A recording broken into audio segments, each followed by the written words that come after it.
I have always known that he was the one who did it. And that's one reason why I've been at every motions trial hearing, every time he's in court. I want my face there because I want him to see me, because I want him to know that I know.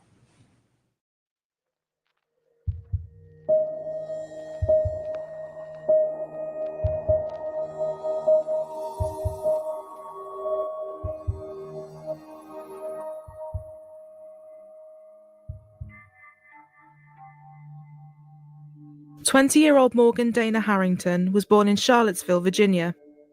Bright and intelligent, loving art and music, she had dreams of becoming a teacher. She completed high school early, at the top of her class, and was given early admission into Virginia Tech to major in education. Morgan was described as a home bird, and although she was now at university, she made sure to see her family once a week and talk to her parents every day on the phone. On October 17, 2009, 20-year-old Morgan and 3 of her friends drove to the John Paul Jones Arena at the University of Virginia to watch one of her favourite bands in concert, Metallica. Morgan couldn't wait for the concert, having had the tickets pinned to her refrigerator for the last 6 months. One of her friends drove the group there in Morgan's car, and during the warm-up act, Morgan told her friends she was going to the bathroom. 20 minutes later, and with Metallica about to start, her friends called her at 8:48 p.m. to see where she was. Morgan said she had been locked out of the arena due to its no re-entry policy. It remains unknown how or why Morgan ended up outside of the arena, but she told her friends that she would find her own way home and they didn't need to worry. Morgan had no cash on her, having left it all with her friends, and her car keys were also with the group inside. Just after 9 p.m, she was spotted in the University Hall West parking lot, and then again in the Lanigan track parking lot. Several of the witnesses saw her at around 9:30 p.m, walking on Copley Street Bridge with her thumb sticking out, seemingly trying to seek a lift. People that saw her noted she seemed disorientated and freezing cold, with an abrasion on her chin. After this, there were no other reported sightings of her. The following day, Morgan was supposed to be having her weekly visit with her parents, Dan and Jill. Dan was going to be helping her revise for an upcoming maths exam, but Morgan didn't show up and wasn't responding to messages or calls. Dan and Jill contacted the friends that Morgan had been with the night before. To their horror and anguish, they discovered they had been separated, and none of them knew where she was. Earlier that morning at around 7 a.m, a big discovery had been made by a lacrosse player. Morgan's purse was found. It contained her student ID, driver's license, debit card, and hip flask. The area the purse was found in was typically used by taxi drivers waiting to pick up fares during large events. Soon after this, her cell phone, with the battery removed, was also discovered a short walk away. Morgan's friends from the concert started receiving some backlash for what had happened that night, but Morgan's parents spoke out. Dan said, "They are not to blame. Everyone wants to make them out to be the bad guy, but they are not the bad guy. I wish they had, but I don't know that it would have changed anything. She's not a 7-year-old. They wouldn't have put out an Amber Alert." Morgan's mother Jill added, "This is not about let's find who's to blame. Let's find her." Searches were conducted by over 1,600 people, and the community was desperate to help find Morgan. 3 weeks after Morgan was last seen on the bridge, a student was returning from class when he found a bloodied t-shirt. It had been discarded in some bushes at the front of his apartment. The apartment was a short walk away from the arena, and the student, knowing that Morgan was missing, reported this finding to the police. Jill and Dan Harrington are sleepless as they search for their daughter, Morgan. Before she left here, she said, "Dad, you're going to be home tomorrow afternoon because when I get back, I need some help preparing for a math exam." I have had many goodbyes. I don't take goodbyes lightly. I always walk her to the car, and she gets in the car, and as she's pulling out, she's always flashing those fingers at me, 2, 4, 1. In fact, that was the last thing she said to me. It was the last thing she said to me when she left, because that's just our little, your little code. I love you too much, forever, and once more than forever. The fears of everyone were realised on January 26, 2010. A farmer was passing through his 700 acres of land when he saw some remains that he assumed were those of an animal. As he drew closer, he realised what it was. There was a human skull on the ground. There were no clothes, shoes, or jewellery near the remains, and the farmer stated he felt in his gut that those were the bones of the missing 20-year-old. He said, "I looked down and saw what looked like a human skull, and my first thought was that it was Morgan Harrington." The farm was around 10 miles away from the arena and was over a mile away from a main road with no public access point.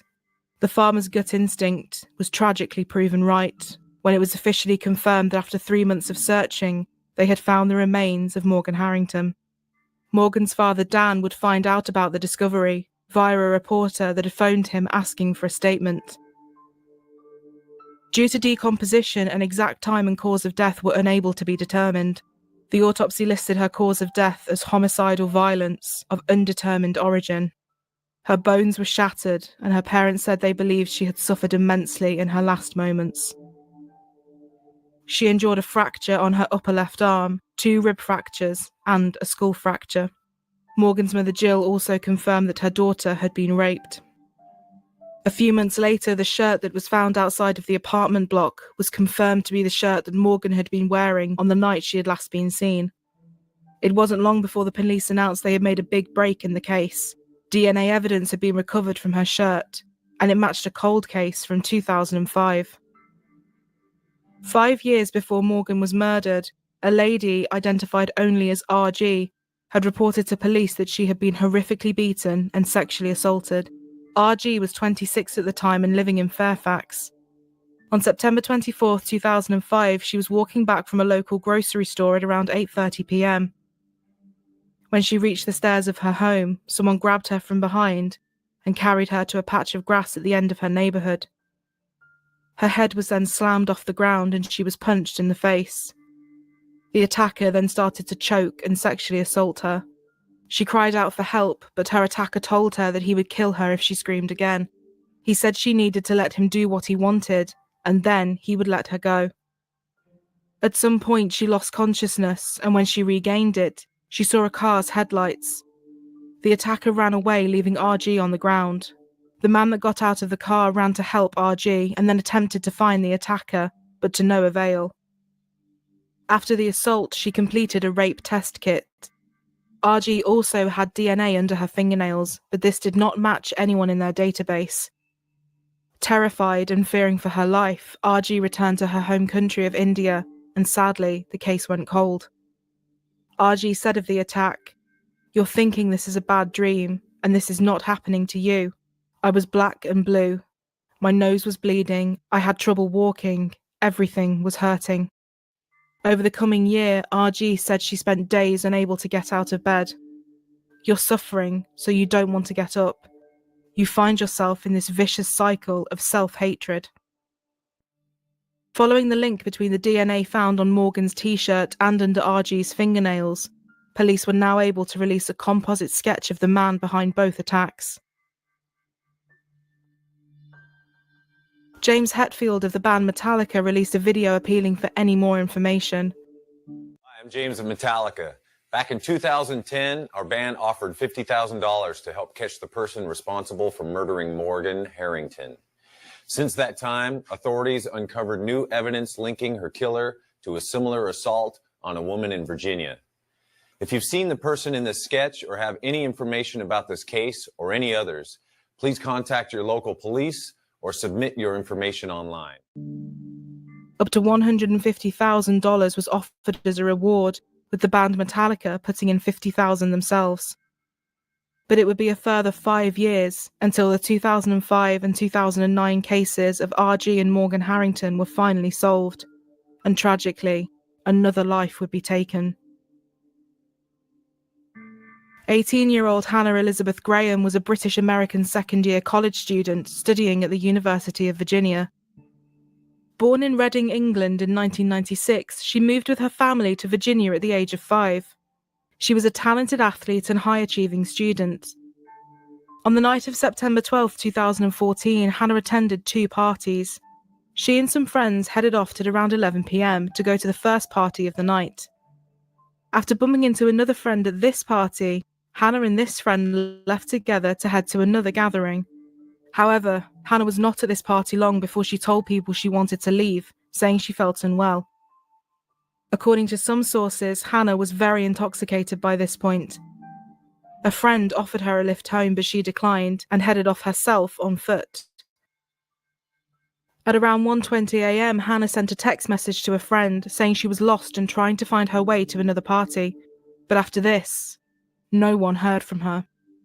The next day was Saturday and Hannah was set to meet up with some friends, but she never turned up. The following day, and with still no word from her, concern amongst her friends began to mount. They contacted Hannah's parents, who reported her missing just after 4 p.m. Links to Morgan's case were immediately made, and concern within the community began to grow. CBS 6 News at noon, I'm Cheryl Miller. And we begin with breaking news this hour from Charlottesville. Police there are heading up the search for a missing University of Virginia student. Hannah Elizabeth Graham, seen here, was last heard from on Saturday when she texted friends around 1 o'clock in the morning. She is 18 years old, 5 feet 11 inches tall, with a slim build, blue eyes, light brown hair, and freckles. Anyone with information on the whereabouts of Hannah Graham is asked to call Crime Stoppers at 434-977-4000. Fortunately for the police, there was a lot of CCTV, and they quickly managed to piece together Hannah's last steps during the early morning hours. At 12:45 a.m, she was seen walking alone past a pub called McGrady's.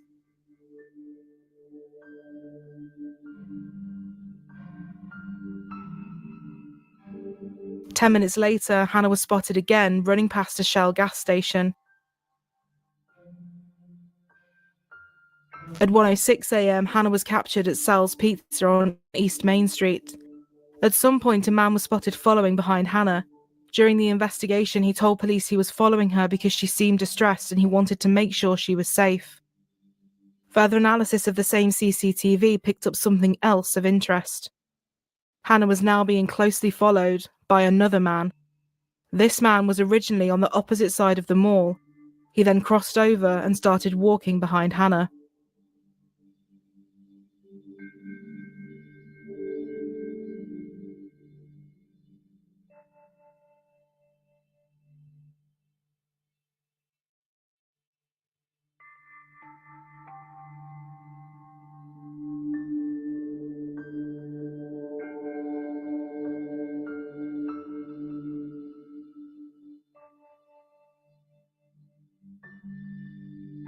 A witness said this man, who in their words did not look friendly, put his arm around Hannah.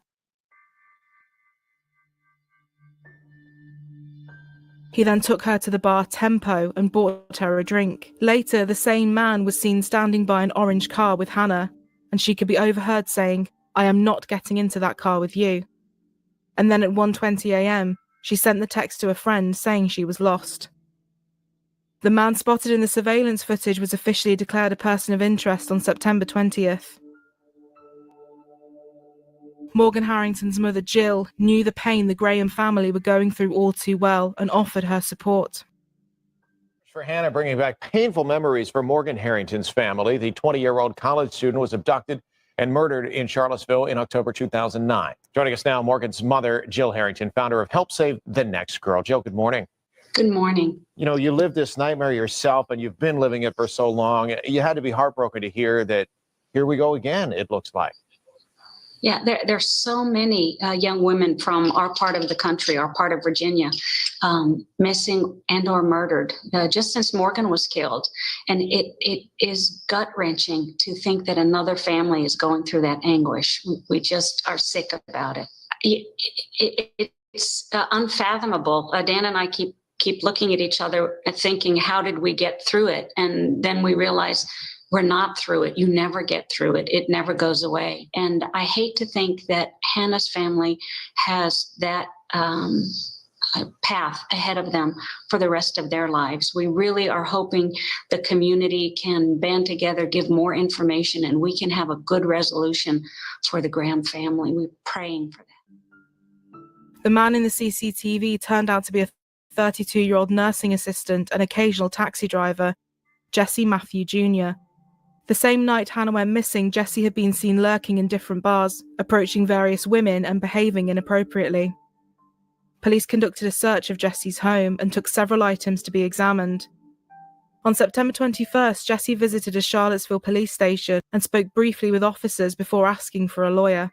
When he was released, he drove away from the police station at such a high speed that it prompted officers to charge him with reckless driving and obtain a warrant for his arrest.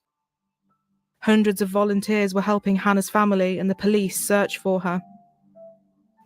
Charlottesville Police Chief Timothy Lango said he believed that Hannah was either in Charlottesville or in one of the 9 surrounding counties.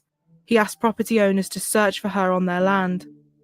On September 22nd, Jesse Matthews' apartment was searched again. Several items and some clothing were taken away for examination. A day later, police had gathered enough evidence to charge Jesse Matthew Jr. with abduction with intent to defile, a charge in Virginia that means kidnapping with the motive of sexual assault. But by this point, Jesse had withdrawn all the money from his bank account and fled. He was found a few days later camping out on a Texas beach 1,300 miles away and was arrested that afternoon. Are you Jesse Matthew Jr.? Yeah. Mr. Matthew, my name is Judge Henry. You have 2 charges this morning. You have got a fugitive from justice warrant out of Virginia for abduction of a person with intent to defile. You have got a Galveston County charge of false information to a peace officer. Your bond is denied on the fugitive from justice warrant. Okay, you're not entitled to a court-appointed attorney on the fugitive from justice warrant except to fight extradition. And sir, I got a question for you. Okay. Like, they took all my clothes and they got me sleeping on a hard thing. I don't feel like I should be able to have some kind of clothes. You appear to me to be dressed in a jumpsuit. Well, once I get back, they're going to take my jumpsuit off and tell me I have to take my jumpsuit off. And Medical has to clear you out of medical. That's a requirement of medical. So once medical sees you and clears you and they move you to another cell, then they'll give you the jumpsuit back. is this for Virginia? Yes. So what is the Virginia one again? The Virginia warrant is a fugitive from justice warrant. The underlying charge is abduction of a person with intent to defile. Right there. Now I was going to have you sign 2 times saying that you're not requesting a court-appointed attorney this morning. What? I'm sorry. If I sign it? I'm going to ask you to sign either way, either requesting a court-appointed attorney or declining consideration for a court-appointed attorney. Oh, okay. If you request one, the only thing that attorney can do for you is challenge the validity of the warrant and fight your extradition back to Virginia. On September 29th, the forensic link was made. Evidence taken from the investigation into Morgan Harrington had been linked to Jesse Matthew. The results from the items taken from Jesse's apartment also revealed Hannah's DNA on a pair of his shorts. Her DNA was also found in his car. Jesse's DNA matched the cold case of RG from back in 2005. Police had finally found the man responsible for almost a decade's worth of horrific crimes. As a student, Jesse had been twice accused of sexual assault at 2 separate colleges he attended. Each occurred within an 11-month period. He left each school immediately after each allegation, and although police did investigate these reports, no criminal case was ever brought against him. I'm Chief Longo of the Charlottesville Police Department. It was some 35 days ago, some 5 weeks, since 18-year-old University of Virginia student Hannah Graham disappeared from our downtown pedestrian mall. Thousands of hours have been spent by literally hundreds of law enforcement and civilian volunteers in an effort to find Hannah. We think perhaps today proved their worth. Sometime before noon today, a search team from the Chesterfield County Sheriff's Department was searching an abandoned property along Old Lynchburg Road in southern Albemarle County when they discovered what appears to be human remains.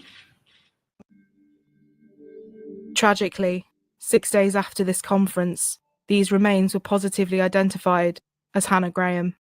It was confirmed that Hannah had died of homicide by an undetermined etiology. Hannah's remains were found just 5 miles from where Morgan Harrington had been discovered. 2 days after Hannah's remains were found, Jessie was indicted on charges of attempted murder, abject sexual penetration, and abduction with intent to defile in the Fairfax case of RG from 2005. He pled not guilty. Shortly before the trial in RG's case began, Jessie was also indicted on a first-degree murder charge in Hannah Graham's case. The charge was then increased to a capital murder charge, meaning the death penalty was potentially now on the table. On June 10, 2015, Jessie entered the Alford plea in regards to the 2005 case of RG and was subsequently convicted of all charges. An Alford plea means that the defendant still denies any guilt, but they acknowledge that the evidence presented may be strong enough to convict them. 3 months later, Jessie was also formally charged with first-degree murder and abduction with intent to defile in the case of Morgan Harrington. Police believe that the night Morgan was abducted, Jessie may have lured her into his taxi as she was looking for a lift home. During one of the pre-trial hearings, Morgan's mother, Jill Harrington, walked over to Jessie's mother and held her hand. She said, "It was the right thing to do. I hold no animosity towards his family. They did nothing wrong." In October 2015, at the end of the trial in RG's case, Jessie was sentenced to 3 life terms. This afternoon, prosecutors say that Jesse Matthew Jr. will plead guilty to the murders of Graham and Harrington to avoid the death penalty. Prosecutors said they plan to seek the death penalty if Matthew was convicted in the Graham's case. The trials of Jessie in the cases of Morgan and Hannah would never take place. In March 2016, Jessie struck a plea deal. He pled guilty to 2 counts of first-degree murder and 2 counts of abduction with the intent to defile in both cases. This meant he avoided the death penalty, but received 4 life sentences without the chance of parole. Both families said they supported the deal and were grateful they wouldn't have to endure a painful trial. Jesse Matthew Jr. received 7 life sentences in total. It is thought that there are many other victims linked to Jesse Matthew Jr. and that his crime spree was never fully determined and will likely never be known. In May 2019, it was reported that Jesse had been diagnosed with stage 4 colon cancer.